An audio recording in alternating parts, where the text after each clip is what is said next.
네, 오늘 하나님께서 우리에게 주신 말씀은 우리 사사기 7장 1절부터 8절까지의 말씀입니다. 사사기 7장 1절부터 8절까지의 말씀, 제가 가진 성경으로 구약 372면에 있습니다. 저와 여러분이 교독해서 읽도록 하겠습니다. 여룻바알이라 하는 기드온과 그를 따르는 모든 백성이 일찍이 일어나 하롯셈 곁에 진을 쳤고 미디안의 진영은 그들의 북쪽이요 모레산 앞 골짜기에 있었더라.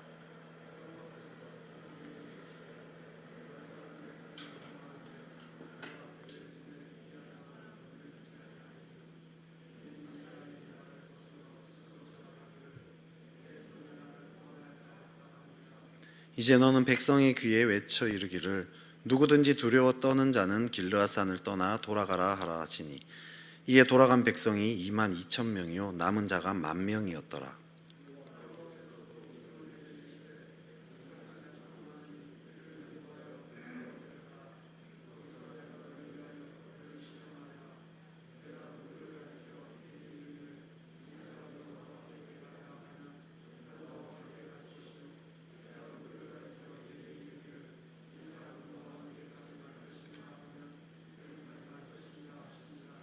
이에 백성을 인도하여 물가에 내려가매 여호와께서 기드온에게 이르시되 누구든지 개가 핥는 것 같이 혀로 물을 핥는 자들을 너는 따로 세우고 또 누구든지 무릎을 꿇고 마시는 자들도 그와 같이 하라 하시더니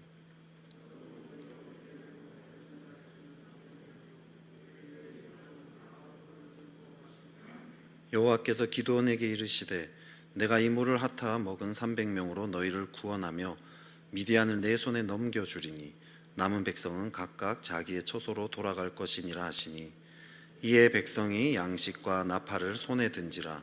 기드온이 이스라엘 모든 백성을 각각 그의 장막으로 돌려보내고 그 300명은 머물게 하니라. 미디안 진영은 그 아래 골짜기 가운데에 있었더라. 아멘. 네. 우리 옆 사람에게 하나님의 평화가 있을 것입니다 라고 말씀하지 말고 눈빛으로 한번 그렇게 한번 인사해 볼까요? 우리 하나님의 평화가 있을 것입니다. 네, 오늘 이 밤에 하나님의 평화가 있을 것입니다. 네, 오늘 이 밤에 하나님의 평화가 우리 가운데 있을 것입니다. 아멘.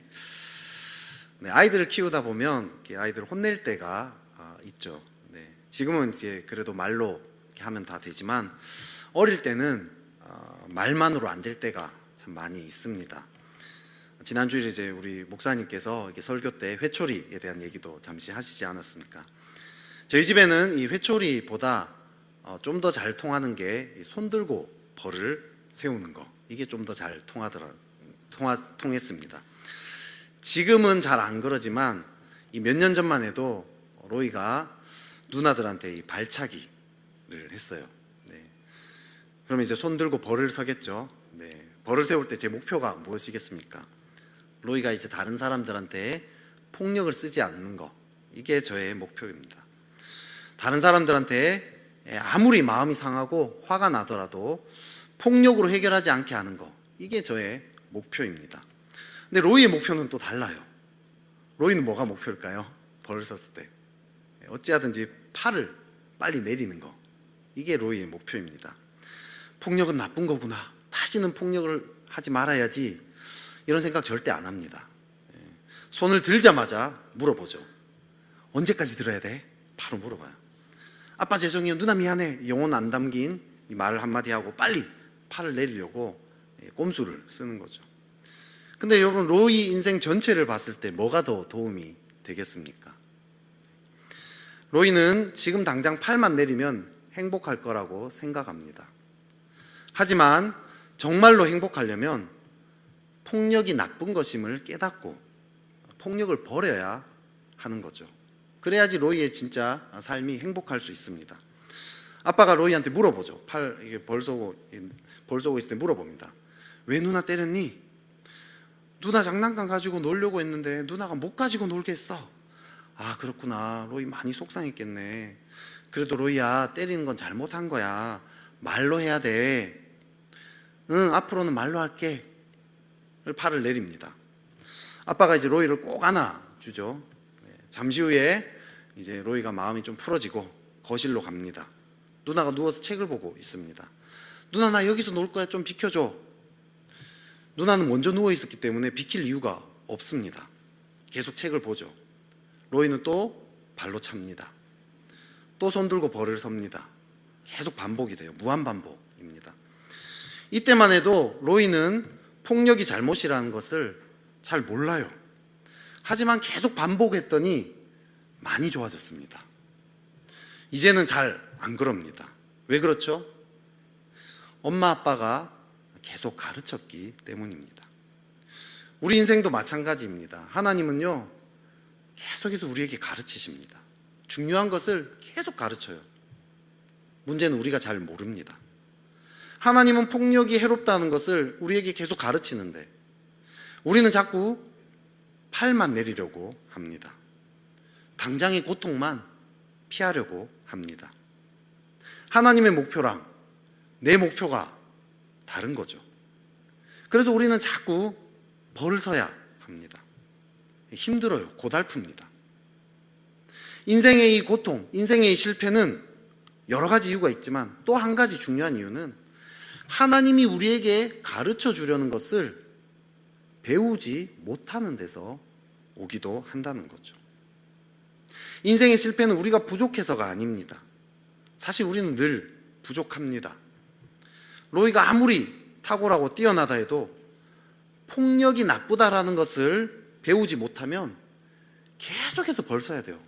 아무리 뛰어난 것들을 갖춰도 소용이 없습니다. 그것을 배울 때까지 어떤 능력을 갖췄다 할지라도 실패할 수밖에 없는 거죠. 사실 그냥 적당히 팔 좀 내리게 해주면 참 좋은 게 좋은 거라고, 좋지 않겠습니까? 당장의 고통만 좀 피하게 해주면 좋을 것 같은데 하나님은 그러지 않다는 거죠. 하나님 우리를 진실하게 사랑하기 때문에 제대로 가르치십니다. 참 끝까지 지독하게 가르치십니다. 나는 이제 그만 배울래, 포기할래. 하나님은 포기하지 않으십니다. 우리가 그것을 배울 때까지 끝까지 가르치시죠.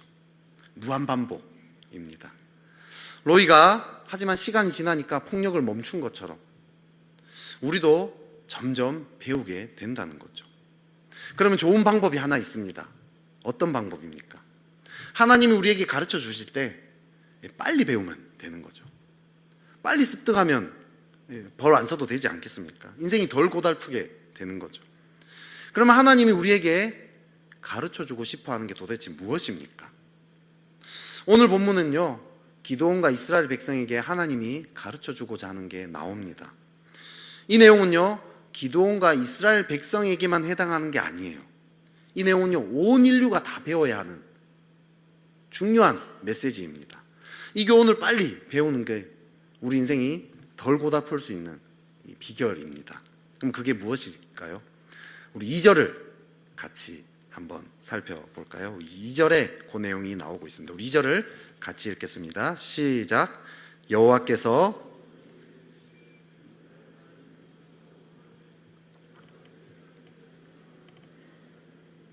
이는 이스라엘이 나를 거슬러 스스로 자랑하기를 내 손이 나를 구원하였다 할까 함이니라. 아멘. 이스라엘이 스스로 구원했다 자랑하지 않고 하나님께 구원이 있다, 구원은 하나님께 있다, 요걸 가르쳐 주고자 하는 거죠. 인생의 구원은 나에게 달려있지 않고 하나님께 달려있다. 이게 우리 인생 전체를 통틀어서 배워야 할 중요한 핵심 진리입니다. 세상은요, 구원이 나의 어떠함에 달려있다라고 얘기합니다. 너의 학벌이 어떻게 되냐, 너 인맥이 어떻게 되냐, 너 돈 얼마나 많이 벌었냐, 너 얼마나 성공했냐, 얼마나 탁월하냐, 이런 것들에 우리의 이 구원이 달려있다라고 얘기합니다. 하지만 성경은 명백하게 구원은 하나님께 달려있다라고 이야기합니다. 우리 인생을 하나로 딱 요약하면 요걸 배워가는 과정입니다. 우리 인생은 구원이 하나님께 달려있습니다, 요걸 배워가는 과정이라고 이야기할 수 있습니다. 요 한 가지를 반드시 배워야 하는 거죠. 그럼 이걸 어떻게 배울 수 있을까요? 잘 배워야 되는데 하나님 어떻게 이걸 또 가르치십니까? 제가 어렸을 때 아버지께서 저한테 항상 자주 했던 말이 하나 있는데요, 말로 할 때 좀 들어라, 이거예요. 말로 할 때 좀 들어라고. 인간은 말로 하면 잘 안 들어요, 그렇죠? 그래서 하나님이 좀 험하게 가르치실 때가 있습니다. 어쩔 때는 가혹하게 느껴질 때도 있죠. 로이는 팔이 아플 때까지 벌을 서야 했습니다. 그래야 그제야 좀 들린다는 거죠. 오늘 본문을 보면요, 하나님이 좀 가혹하게 느껴집니다. 지금 이스라엘이 미디안과 진을 치고 있습니다. 서로 대치 상태예요. 전쟁이 언제 터질지 모르는 일촉즉발의 상태입니다. 발음이 어렵더라고요. 일촉즉발의 상태입니다. 이때 제일 중요한 게 뭐죠? 군사력 아니겠습니까? 그죠? 사람을 모으고 무기를 막 공급하고 막 훈련을 시켜서 잘 싸울 수 있도록 해야 합니다. 이 당시는 또 특별히 무기가 별로 발달이 안 됐어요. 그래서 무기보다는 사람 숫자, 이게 더 중요한 시절이었습니다. 사람 숫자가 제일 중요했어요. 그래서 사람 숫자 모자라면 징병을 하든지 막 마을 사람들 막 억지로라도 끌고 오든지 아니면 주변 다른 나라들한테 좀 도와달라고 원조를 요청하든지 막 이렇게 해서 어쨌든 사람 숫자를 모아야 돼요. 그래야지 이길 확률이 높아집니다. 그런데 하나님은 오늘 가혹한 소리를 합니다. 2절에서 너를 따르는 백성이 너무 많은즉 내가 그들의 손에 미디안 사람을 넘겨주지 아니하리니, 너무 많아서 넘겨주지 않겠다, 이런 소리를 합니다. 지금 이스라엘 백성이 몇 명입니까? 32,000명입니다. 뒤에 보면 알겠지만 미디안은 13만 5천입니다. 대략 이제 계산기 두드려 보면요 4.2대 1이에요. 4배보다 더 많은 숫자인 거죠. 이스라엘은 지금 많지 않습니다. 누가 봐도 명백하게 적어요. 근데 하나님은 많다라고 지금 우기고 계십니다. 우리 주님 자주 우기시잖아요, 그죠? 걱정이 되게 만들어 놓고 걱정하지 마라, 염려하지 말라, 우기십니다. 믿음으로 수련회 장소 150명 들어가는 장소를 빌려놨는데 신청받았더니 30명이 신청합니다. 얼마나 걱정이 돼요, 그죠? 막 기도를 합니다. 주님 제발 도와주세요. 이거 큰일 났습니다. 이거 우리 청년들 말아먹습니다. 큰일 났습니다. 기도 막 하니까 염려하지 말고 믿으라라는 마음이 막 들어요. 기도하니까 좀 평안이 옵니다. 평안해졌어요. 때마침 전화가 딱 와요. 딱 보니까 이게 전화 보니까 리더 전화한 거예요. 야, 이 멤버 중에 또 수련회 참석한다는 이제 멤버가 생겨가지고 전화 왔구나. 딱 전화 받았어요. 기도 응답이구나. 딱 받았더니 부모님이 수련회 못 가게 해가지고 본인이 못 간다는 전화가 온 거예요. 걱정이 되게 만들어 놓고 걱정하지 말라고 주님은 자꾸 우기십니다. 아주 가혹하죠. 요즘 힘든 분들이 참 많습니다. 몸과 마음이 다 상해 있어요. 이야기해 보면요 괜찮다라고 말씀하시지만 상황을 들어보면요 전혀 괜찮지 않습니다. 저한테 이야기하는 게 이 정도면 진짜 말 못할 그 사정들, 말 못할 그 밤새 눈물을 흘리거나 불안해하고 두려워하며 잠 못 잤던 그 순간들 얼마나 많겠습니까? 이런 상황에 염려하지 않고 평강 가운데 지낸다는 거 참 어렵습니다. 그죠? 기도는 하는데 이상하게 상황이 잘 안 풀려요. 기도 안 하는 게 아니잖아요. 기도하잖아요. 안 풀려요. 오히려 더 꼬이는 것 같아 보이면 점점 더 심각해지는 것 같이 느껴지기도 한다는 거죠. 이런 상황에 그냥 걱정 말라, 두려워 말라 이렇게 우기는 것도 참 힘든데 오늘 본문에서는요 더 어려운 일을 또 명령하고 있습니다. 기드온에게 또 더 많다고, 10,000명밖에 안 남았는데 또 많다고 또 두려워 떠는 자들을 돌려보내라고 합니다. 22,000명, 32,000이었는데 많다고 두려워 떠는 자들을 돌려보냅니다. 그랬더니 22,000명이 돌아갑니다. 여러분 32,000도 작잖아요. 상대편이 13만 5천인데 그죠? 22,000명 가는 이 사람들, 이럴 때 보면 진짜 가라 한다고 진짜 꼭 가는 사람들이 있어요. 그죠? 속으로 기드온이 얼마나 욕하겠어요. 그죠? 와 진짜 가라 한다고 진짜 가냐, 와 진짜 너무하다, 그래 가라 가, 막 이렇게 속으로 욕하지 않았겠어요? 하나님 말씀하시니까 차마 붙잡지는 못하는 거죠.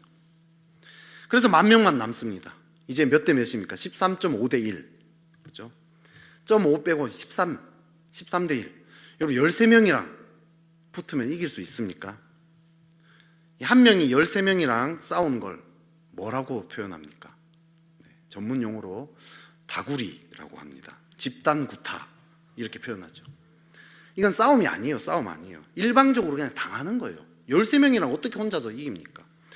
이제는 아까보다 훨씬 더 걱정할 만한 그런 상황이 되었습니다. 근데 하나님이요, 이제는 멈춰줘야 되는데 또 한 번 더 명령합니다. 우리 4절 앞부분만 좀 한번 읽어볼까요? 4절 앞부분 한번 읽어보겠습니다. 시작. 여호와께서 또 기드온에게 이르시되 백성이 아직도 많으니 그들을 인도하여 물가로 내려가라. 백성이 아직도 많다고 합니다. 안 많잖아요. 누가 봐도 적습니다. 적어도 너무 적습니다. 근데 하나님 많다고 또 우기십니다. 그래서 물가로 내려가서 사람들을 시험해서 보낼 사람은 보내고 전쟁에 참여할 사람은 참여하게 한다라고 이야기합니다. 그래서 물가로 내려갔더니 사람들이 두 자세로 물을 마시죠. 300명은 물을 손으로 떠서 이렇게 마십니다. 나머지 사람들은 무릎을 꿇고 엎드려 가지고 마십니다. 누구는 이렇게 얘기해요. 손으로 이렇게 떠서 마시는 거는 전쟁에 준비된, 싸울 준비가 된 사람이고, 무릎을 꿇고 엎드리는 거, 이게 준비가 안 된 사람이다. 그래서 하나님이 보낸 거다. 이렇게 얘기도 합니다. 이렇게 해석할 수도 있지만요, 어쨌든 중요한 건 뭡니까? 300명만 남았다는 거예요. 기도원 속으로 무슨 생각했겠습니까? 제발 300명을 보내고 9,700명 좀 남게 해주세요. 그런 생각 하지 않았겠어요. 그죠? 근데 주님과 계속 지내다 보면 이 감각이 생깁니다. 옛날에 이런 노래도 있었어요. 왜 슬픈 예감은 들린 적이 없나, 이런 노래 있어요. 300명만 남기라고 할 것 같은 뭔가 이 슬픈 예감이 드는 거죠. 기도는 완전 울상이 돼가지고 돌려보냈을 거예요. 300명만 남고 나머지는 다 자기 처소로 가버립니다. 여러분, 이 기도원이 이때 얼마나 한숨이 나오겠어요. 그죠? 근데 이 남은 300명도 얼마나 한숨이 나오겠습니까? 그죠? 후회 막심할 거예요. 내가 하필이면 손으로 움켜가, 그때 무릎 꿇으려고 했는데, 후회하지 않았겠습니까? 이제 13만 5천 대 300입니다. 계산기 돌리면요, 450대 1입니다. 450대. 이거는 다구리 수준도 넘었어요. 이제 집단 구타 수준도 넘었습니다. 이건 싸움이라고 할 수가 없어요. 이건 이길 수 없는 게임입니다. 왜 하나님은 도대체 왜 이런 식으로 궁지에 몰아가느냐 하는 거죠. 2절을 우리 다시 한 번 더 읽어볼까요? 2절 다시 한 번 더. 오늘 본문의 핵심 구절입니다. 읽겠습니다. 시작. 여호와께서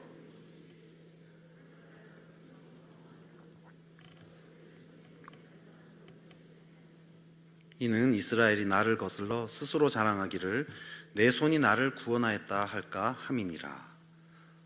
구원이 하나님께 있음을 알려주기 위함입니다. 이스라엘이 전쟁에 이기고 난 다음에 우리 능력으로 전쟁에 이긴 거야, 구원은 우리에게 달려있어, 이렇게 이야기할까 봐 이렇게 하시는 거죠. 3만 2천 명으로 13만 5천은 이기면 그래도 힘든 거긴 하지만 그래도 할만한 거 아닙니까? 겉으로는 하나님이 하셨습니다, 하나님께 영광 돌립니다 하지만 속으로는 우리도 좀 했어, 그런 생각 들지 않겠습니까? 그죠? 10,000명이 이겨도 그런 생각 할 수도 있어요. 잘 전략을 짜면 또 해볼만 할 수 있습니다. 그런데 300명이 13만 5천을 이기면 이건 도저히 그런 말을 할 여지가 없다라는 거죠. 이건 하나님이 하셨다라고 할 수밖에 없는 거죠. 인간은요, 조금이라도 자기가 내세울 만한 것이 있으면 자기가 했다고 하는 경향이 있습니다. 과거 이렇게 몇 년 전에 금요일에 아침에 출근할 때 집이 진짜 엉망인 것을 봤습니다. 소위 이제 얘기하면 귀신 나올까 두렵다 이렇게 얘기하잖아요. 그런 분위기였어요, 집이. 근데 밤에 이제 금요 이제 끝나고 집에 돌아갔더니 집이 너무 깨끗한 거예요. 너무 이게 저도 모르게 그냥 와, 집 진짜 깨끗하네 이렇게 얘기했더니 딱 그 옆에 듣고 있던 로이가 바로 내가 치웠어 딱 하는 거예요. 그래서 엄마를 딱 쳐다봤어요. 엄마를 딱 쳐다본 엄마가 그냥 그러려니 하는 그냥 살짝 미소를 지으면서 그냥 고개만 끄덕끄덕했어요. 지금이야 로이가 잘 치워요. 진짜 지금 로이 되게 잘 치우거든요. 도움이 많이 됩니다. 근데 그 당시에는요, 몇 년 전이었어요. 그 당시에 로이는 너무 어렸어요. 얼마나 치우겠어요, 그죠? 네. 사실 치우려고 하면 오히려 방해가 많이 됩니다. 엄마가 거의 다 했을 거예요. 방해 안 되면 다행입니다. 로이는 이렇게 대답해야 돼요. 사실은 엄마가 다 치웠고 나는 조금 도왔어.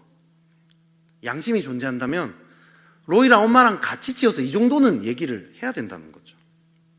내가 치웠어. 인간의 악한 본성입니다. 구원이 자기에게 있다고 하는 자기중심적인 이 타락한 육신의 성향이라는 거죠. 이 죄의 근원입니다. 하나님 은혜로 직장에 들어갔다고요, 그렇게 얘기하다고요, 감사와 찬양을 그렇게 올려드려 놓고 한 일주일 지나면요, 은근슬쩍 내 실력 때문인 것 같아. 그죠? 하나님 은혜로 우리 아들이 저렇게 멋진 며느리랑 결혼하게 되었어. 진짜 하나님 은혜다. 근데 좀 지나면 사실은 내 아들이 좀 잘나서, 좀 더 지나면 야, 우리 아들이 너 같은 여자랑 결혼해 준 것만 해도 감사할 일인데 어디 싸우고 있어. 이런 생각까지 듭니다. 이스라엘의 전쟁에 이기면 처음에는 하나님 하셨습니다, 하나님 은혜로 하셨습니다 외칠지 모르지만, 시간이 지나면 그 불리한 상황에서 우리도 얼마나 용기를 냈는지 몰라. 있는 힘껏 싸웠어. 기드온 장군이 얼마나 전략을 절묘하게 잘 짰는데 이렇게 이야기할지 모른다는 거죠. 말로는 구원이 하나님께 있습니다, 말은 그렇게 하지만 실제로는 결국은 내가 했다. 인간의 이 육신의 이 성향, 이것 때문에요, 구원이 하나님께 있음을 배우려면 육신이 힘을 잃어버려야 합니다. 육신이요, 이 육신이 타락한 인간의 본성을 얘기해요. 육체를 얘기한 게 아니라 타락한 인간 본성을 얘기한 거예요. 이 본성이 쇠약해져 버려야 된다는 거예요. 우리가 내세울 만한 것들이 바닥이 나야 합니다. 이사야 40장 7절에 이렇게 얘기하죠. 푸른 마르고 꽃이 시듬은 여호와의 기운이 그 위에 불미라. 이 백성은 실로 풀이로다. 칼빈이 이것을 이렇게 해석합니다. 하나님께서 자기 백성을 영적으로 새롭게 하실 때 하나님을 대적해서 높아진 육신의 모든 영광과 아름다움을 시들게 하고 쇠퇴케 한다. 하나님의 영광을 나타내실 때 하나님은 우리 육신의 힘을 빼십니다. 힘이 빠져야 그 영광을 볼 수 있다는 거죠. 아무리 말로 하나님이 하십니다, 하나님이 구원하십니다, 하나님만 구원이십니다, 아무리 외쳐도 육신의 힘이 안 빠지면 말만 그렇게 할 뿐이라는 거죠. 그렇기 때문에 우리는 하나님이 힘을 빼신다라고 느낄 때 그걸 빨리 깨닫고 순종해야 합니다. 오늘 기드온이요, 군사를 군말 안 하고 보내잖아요. 300명이 남을 때까지 계속해서 보내버립니다. 정말 하나님만 의지할 수밖에 없게 나갑니다. 근데 우리는요, 자꾸 머리를 굴려요. 어찌하든지 내 힘으로 해보려고 버텨봅니다. 정말 하나님께 바짝 엎드려서 주님만이 나의 구원이십니다, 주님밖에 의지할 곳이 없습니다, 정말 가난한 심령으로, 정말 이 마음이 낮아 심령이 가난한 자, 정말 마음이 가난해서 이제 정말 나를 의지할 것이 아무것도 없다라는 그 고백으로 하나님 의지하지는 않는다라는 거죠. 하나님 의지하지 않으면 어떻게 됩니까? 오늘 만약에 기드온이 32,000명에서 안 보내고 32,000명으로 쳐들어가면 어떻게 됐을까요? 박살나지 않았을까요? 우리는 왜 기도 안 하고 말씀을 안 볼까요? 너무 바빠서 그렇습니까? 아니면 너무 힘들고 지쳐서 그런가요? 아니요, 사실은 충분히 힘들지 않기 때문입니다. 마음이 정말 가난하면 아무리 피곤해도 기도한다는 거죠. 아직 육신이 시들지 않았기 때문에, 아직 정말 내 힘으로 할 수 있다는 마음이 여전히 남아있기 때문에, 여전히 내 힘, 내 탁월함, 내 노력으로 이걸 만회시킬 수 있다는 마음이 남아있으니까, 나를 의지하는 그 믿음이 여전히 남아있기 때문에 우리는 기도하지 않는 것입니다. 충분히 육신이 시들었지 않았기 때문입니다. 여전히 구원이 나에게 있다라고 믿기 때문입니다. 하지만 정말 내 힘으로 할 수 없습니다. 구원은 정말 주님께만 있습니다. 이것을 고백하면서 기도할 때, 그때 주님의 일이 나타나는 거죠. 300명으로 줄였을 때 어떻게 됐나요? 결국 13만 5천을 이기지 않았습니까? 300명으로 13만 5천을 이기는 어마어마한 기적이 일어났습니다. 지금 이 코로나 시절에 우리 아무것도 할 수 없다라는 참 무기력함을 느끼고 있습니다. 그런데도 육신이 시들지 않은 그런 모습들도 있습니다. 저도 그래요. 이상하게 하나님 앞에 잘 엎드려지지 않습니다. 구원이 하나님께 있습니다, 하나님께만 있습니다 얘기하지만 여전히 백신만 나오면 해결되겠지, 그래, 그때까지만 잘 버텨보자. 돈만 많으면, 강남이 집 한 채만 사게 되면 내 문제가 다 해결될 것 같습니다. 아니에요.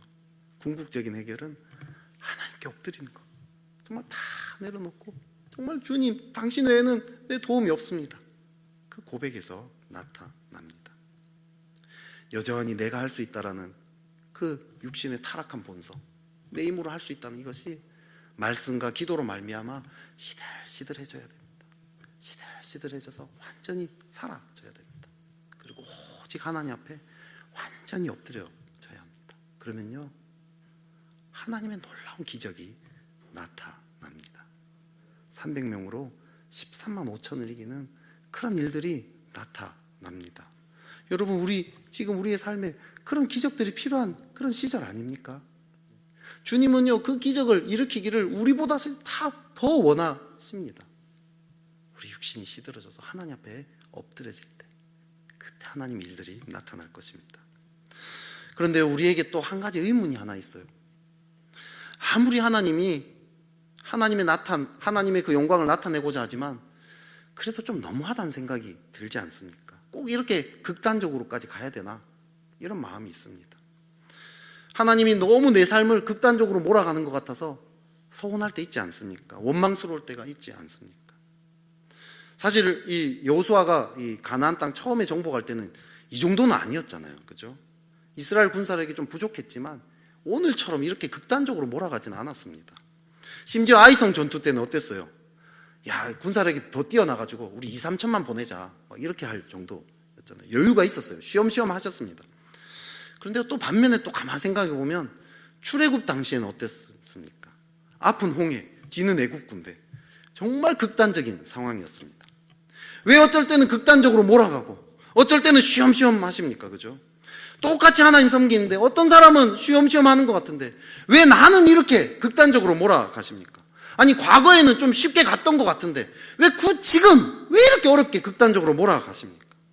하나님이 이제는 나를 안 사랑하시는 것 같고 하나님이 안 계신 것 같고 서운한 마음들, 원망하는 마음들이 들 수 있습니다. 그럼 출애굽 때는 어땠습니까? 이스라엘이요, 하나님에 대한 개념이 없었어요. 구원이 하나님께 있다, 이걸 전혀 몰랐어요. 10가지 제한 경험은 했지만 아직 완전히 초신자 수준이었습니다. 근데 여호수아 때는 어땠죠? 40년 광야 생활을 하면서요, 만나 매출하게 하나님의 엄청난 돌보심들을 40년 동안 겪었어요. 그래서 이스라엘은요, 이 전쟁의 승패가 하나님께 달려있다는 것을 여러 번 이미 많이 경험을 했습니다. 극단적이지 않아도 이들은 구원이 하나님께 있다는 것을 꽤 알고 있었다는 거죠. 그래서 하나님의 전심을 의지할 수 있었습니다.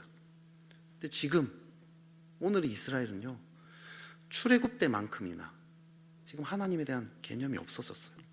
극단적으로 하나님을 몰랐습니다. 그래서 극단적인 처방이 필요했던 거죠.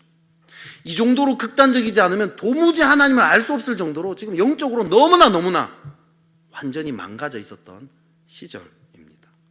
지금 이스라엘에게 꼭 필요한 처방이었다는 거죠. 하지만 오해하면 안 됩니다.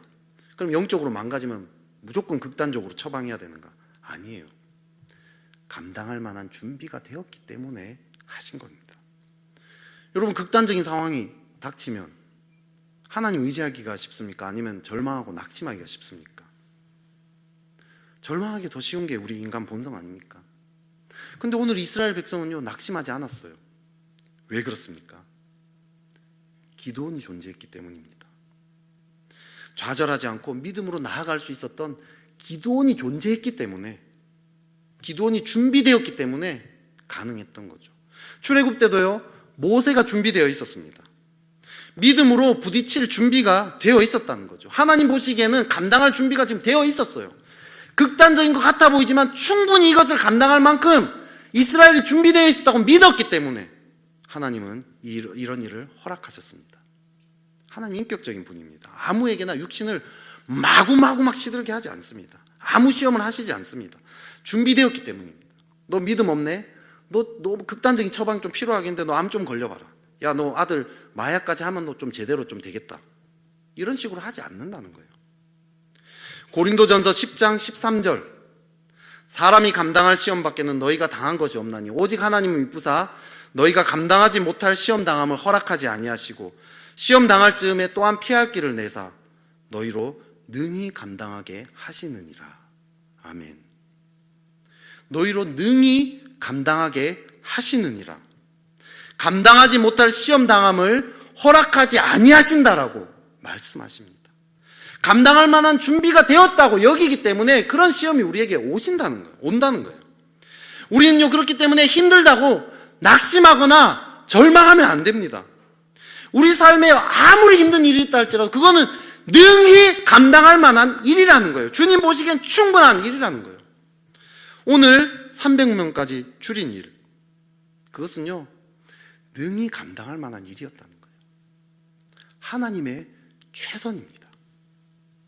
결국 이스라엘은 어마어마한 하나님의 승리를 경험하지 않았습니까? 세상에 없는 것이라는 책이 있습니다. 분당 우리 교회, 요즘 그냥 우리 교회라고 하던데 그 교회 개척 이야기를 쓴 책입니다. 이찬수 목사님이 이 분당의 젊은이들을 위한 이 교회를 개척하고자 하는 꿈을 꾸고 한 80평 정도가 되는 상가 4층에 있는 괜찮은 장소를 이제 물색해서 계약을 결심을 하게 됩니다. 근데 계약을 하루 앞두고 서울에 있는 재적 한 3,000명 되는 큰 교회에서 담임 목사 청빙을 한 거예요. 사모님한테 이제 얘기를 합니다. 그랬더니 사모님이 당신 그런 것 가지고 고민할 게 뭐가 있어요? 들어보니까 하나님께서 당신이 진짜 개척할 의지가 있는지 없는지 테스트하는 거네요. 딱 얘기한 거예요. 그래서 정신을 차립니다. 그리고 계약을 합니다.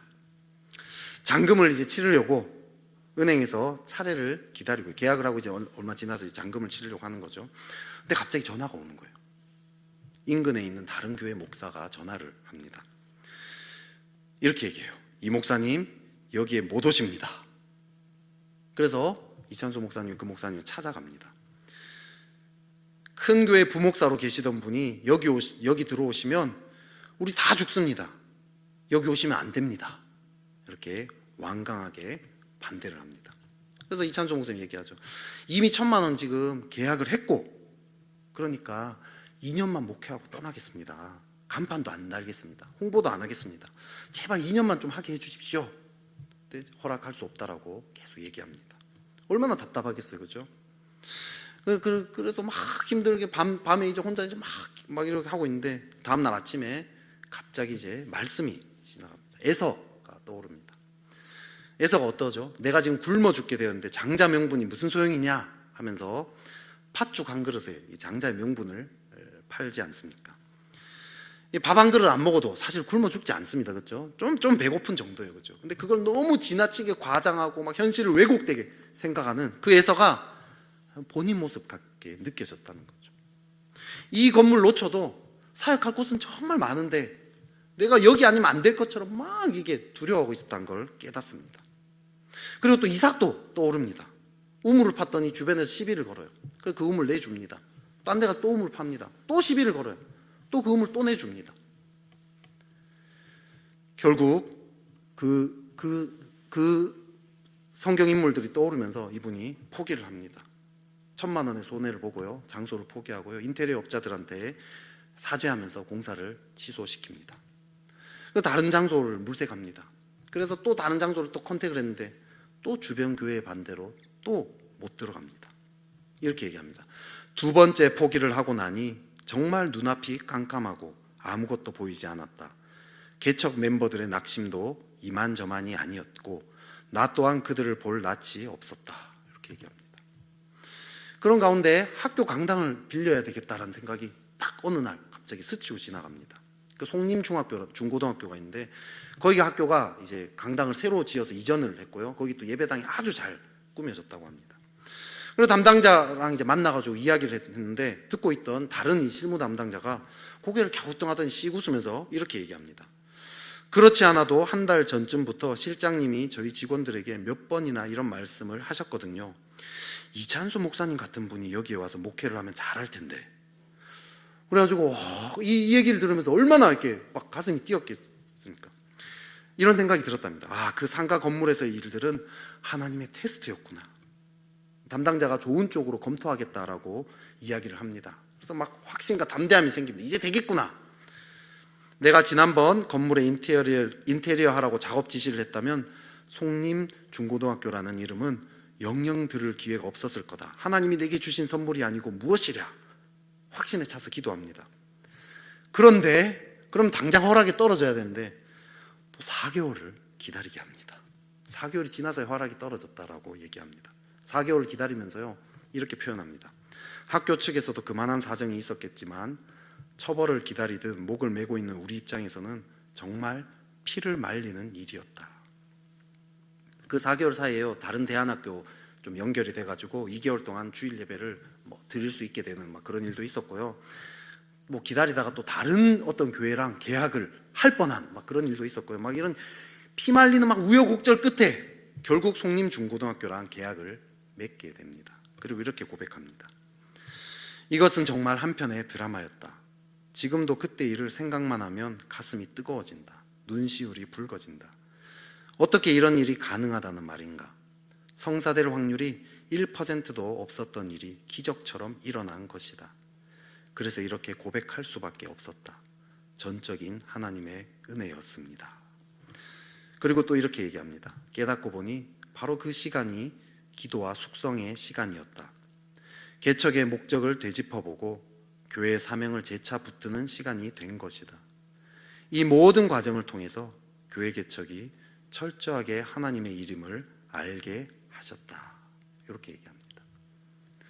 하나님이요, 진짜 궁지로 몰아가셨습니다. 피를 바싹바싹 말려버렸습니다. 하지만 이것을 감당할 만한 준비가 되었다는 것도 하나님 알고 있었던 것 같아요. 그래서 결국 하나님께서 주시는 좋은 장소로 갔다라고 고백하게 되지 않았습니까? 교회 개척이 철저하게 하나님의 일이라는 것, 이것을 정말 온몸으로 깨달을 수밖에 없게 만드셨죠. 그리고 결국 성사될 일이 확률이 1%도 없었던 그런 기적이 일어났습니다. 지금 참 어려운 분들 너무 많습니다. 저도 참 그 이야기를 들을 때요, 내가 그 상황이라면 정말 어떨까? 참 이렇게 숨도 잘 안 쉬어지는, 오히려 그분들은 좀 익숙해져서 좀 나은 것 같아요. 저는 듣기만 해도 숨이 안 쉬어져요. 숨이 막히더라고요.